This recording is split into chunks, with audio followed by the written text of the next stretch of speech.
আচ্ছা বলুন তো, জলের আরেক নাম জীবন, তাই তো? কিন্তু আজকাল জলও টাকা দিয়ে কিনতে হয়, হ্যাঁ না? তাহলে টাকার আরেক নাম কি? আপনারা বলুন। টাকা কি শুধুমাত্র একটা নোট বা কয়েন, না এর পেছনে কি লুকিয়ে আছে? বিশ্বাস আর সময়। এই পয়েন্টগুলো আপনারা শুনুন। টাকার ভ্যালু, টাকার আরেক নাম কি, তাহলেই আপনি বুঝতে পারবেন। কারণ এটা হৃদয় দিয়ে বুঝতে হবে। জল জীবন, জলের আরেক নাম জীবন, তেমনি টাকার আরেক নামও জীবন। ঠিক কথাই, টাকা না থাকলে দুনিয়ায় কিচ্ছু হবে না।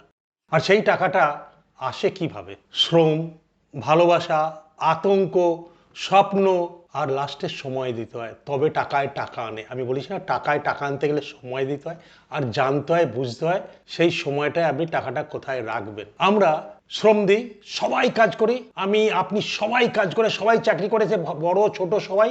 তার পরিবর্তে কেউ ওয়েজেস পায়, কেউ স্যালারি পায়, নামটা আলাদা, দুজনেই টাকা রোজগার করি। আর যে টাকাটা নিয়ে বাজারে জিনিস কিনতে চায়, এটা তো কাগজ। আস্থা, এটা হচ্ছে বিশ্বাস। তার মানে এই যে সরকার করে দিয়েছে, এটা হচ্ছে বিশ্বাস, না এটার ভ্যালু এই, হ্যাঁ না? আপনারা বলুন।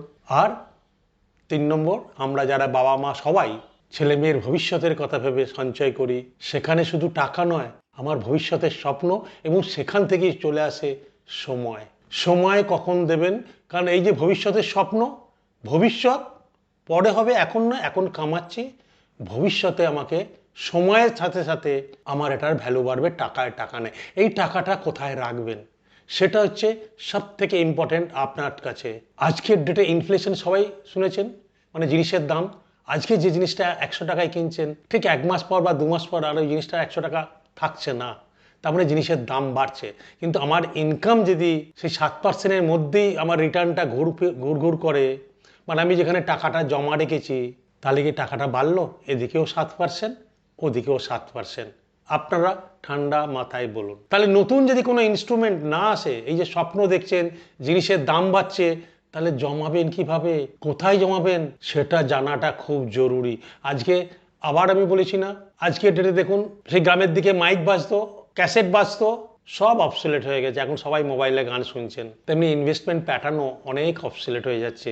আপনারা যত তাড়াতাড়ি সম্ভব নতুন প্যাটার্ন শিখুন, যেটা আপনার টাকাকে টাকায় এনে দিয়ে, সময়ের সাথে সাথে পাওয়ার অফ কম্পাউন্ডিং দিয়ে এমন একটা জায়গায় নিয়ে যাবে, মানে জল যেমন সমুদ্রে গিয়ে বিশাল হয়ে যায়, নদী বিভিন্ন দিক দিয়ে এসে সমুদ্রে গিয়ে বিশাল হয়ে যায়, সেমনি সঞ্চয়ও তাই।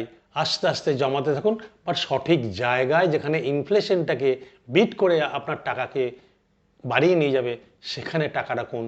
জানুন, বুঝুন, দিয়ে ইনভেস্ট করলে সময়ের সাথে সাথে আপনার টাকাও অনেক অনেক বেশি বাড়বে, যেখানে ইনফ্লেশনকেও বধ করে দেবে।